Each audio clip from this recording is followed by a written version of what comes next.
aleluya, aleluya. El Señor esté con ustedes. Proclamación del Santo Evangelio según San Lucas. Por la señal de la Santa Cruz de nuestros enemigos, líbranos, Señor, Dios nuestro, en el nombre del Padre, del Hijo y del Espíritu Santo. Amén. En aquel tiempo, la gente se apiñaba alrededor de Jesús, y él se puso a decirles: esta generación es una generación perversa.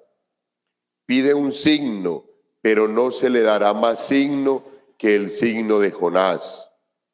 Como Jonás fue un signo para los habitantes de Nínive, lo mismo será el Hijo del Hombre para esta generación.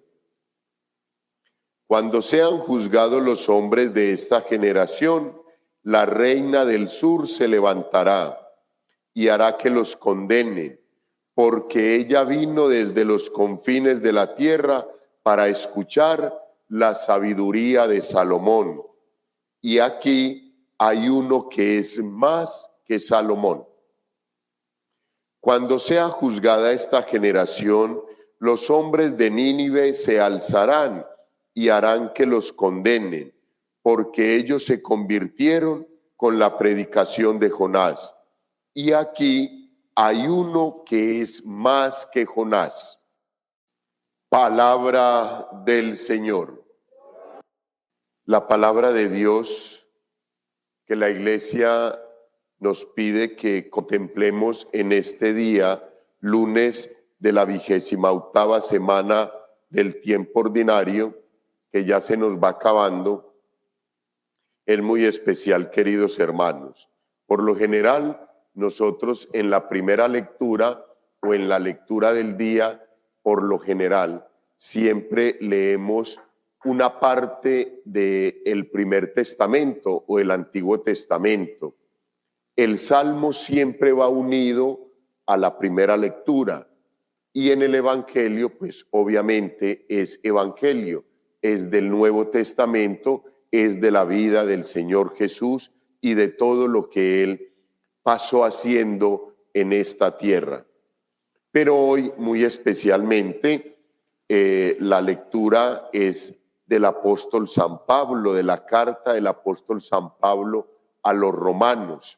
Y queridos hermanos, podríamos decir tranquilamente que nos trae tres mensajes pertinentes este texto pequeño del apóstol San Pablo.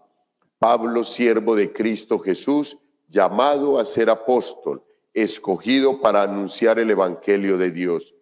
Ahí solamente, en esa partecita, ya podemos nosotros poder ver y dejar para nosotros el mensaje que el apóstol nos quiere dar. Y sigue pues más adelante este evangelio prometido ya por sus profetas en las Escrituras y nos hace un recuento.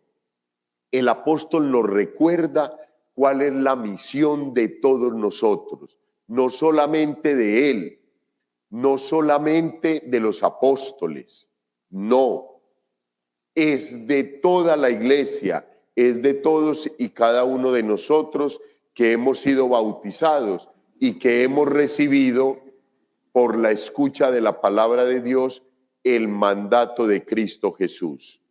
Tres aspectos. Primero, que somos servidores de Dios, que somos hijos creados para el servicio de Dios.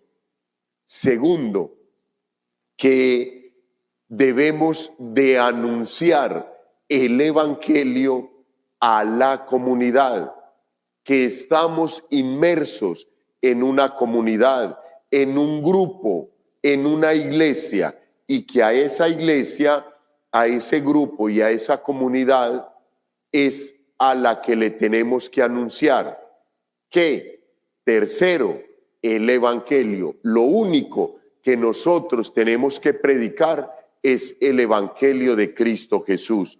Nosotros no podemos predicar ni la filosofía del sacerdote, ni la filosofía del obispo, ni la filosofía de cualquier líder religioso. No, eso no es así. Quien eso haga va por mal camino, y esa tendría que ser una señal para cada uno de nosotros.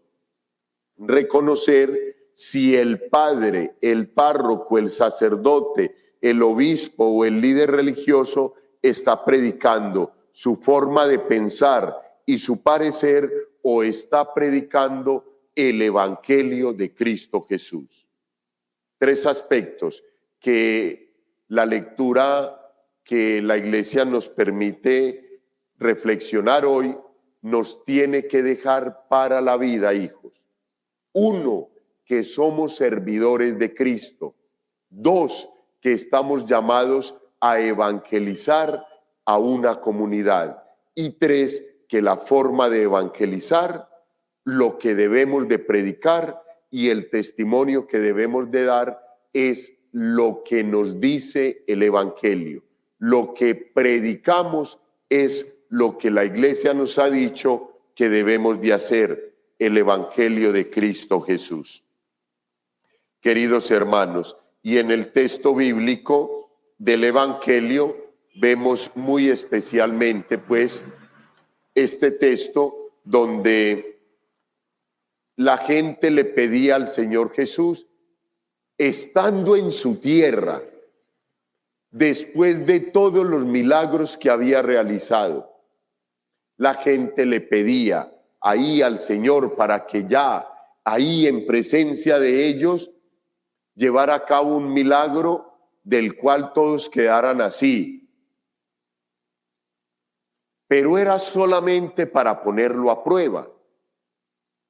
Porque el mismo Señor Jesús les dice, hombre, tantos milagros que se han realizado y ustedes me vienen a pedir un milagro más. Ustedes con los que yo he estado durante todos estos 3 años y me vienen a pedir un milagro más. Ustedes son una generación perversa y no se les va a dar más milagros y más señales que las del profeta Jonás. Y les recuerda toda la historia, lo que nosotros veíamos la semana pasada del profeta Jonás, la semana de arriba, todo lo que nos presentaba el texto bíblico del profeta Jonás. Y muy particularmente el Señor hace énfasis en el profeta Jonás. Porque recuerden que se los comentaba en aquel momento, que Jonás permaneció 3 días en el vientre del cetáceo, 3 días tragado por este animal, pero que nada le iba a pasar. Y allí permaneció 3 días hasta que Dios le dio la orden al cetáceo de que expulsara a Jonás ahí en la playa. El Señor Jesús también permaneció 3 días visitando los infiernos. No porque él tenía que ir allá, no, porque bajó a los infiernos para sacar de allí las almas de los justos. Las almas que Satanás deseaba tener para él y que estaba tratando de seducir para que permanecieran allí el resto de la eternidad. Y el Señor Jesús, en el momento del gran silencio, desde el Viernes Santo hasta la Vigilia Pascual, Él va a los infiernos. Así nos lo dice el credo, yo lo creo. Y fue a sacar las almas de los justos que estaban allí. Esa es una señal. Y la otra señal nos la dice el texto bíblico, que fue la reina del sur, la reina de Saba, que vino desde los confines de la tierra para conocer a Salomón, un hombre lleno de sabiduría, de quien se hablaba muy especialmente. Ella hizo ese viaje de peregrinación para conocer a Salomón, y conociendo a Salomón, ella se convirtió. El pueblo de Nínive, con la predicación de Jonás, también se convirtió. Y la tierra del Señor Jesús no se podía convertir, aún viendo todos los milagros, todas las señales y toda la predicación que Él les daba con la palabra. Queridos hermanos, y esa es una exhortación para nosotros también. ¿Cuánto tiempo llevamos escuchando la palabra de Dios, viniendo al templo, viniendo a la iglesia? ¿Cuántos años hace que el Señor te llamó a ser parte de la iglesia que Él fundó? ¿Cuánto tiempo hace que estamos escuchando los mismos evangelios, la misma palabra? ¿Cuánto hace que nos la están explicando y todavía nos queda faltando, hijos? No se preocupe, hoy el Señor nos permitió levantarnos de nuevo para volver a tener otra oportunidad. Aprovechemos este día, porque no sabemos si mañana nos volvamos a levantar, queridos hermanos. Lo importante es que tú te des cuenta que el Señor te está bendiciendo todos los días, que te da otra oportunidad, que te llama, que te invita, que no te quedes ahí cosechando quién sabe qué, en vez de venir a escuchar la palabra de Dios, a llevarte un mensaje, a hacer la vida, a ponerla en práctica y a que des un testimonio, como lo quiere el Señor Jesús.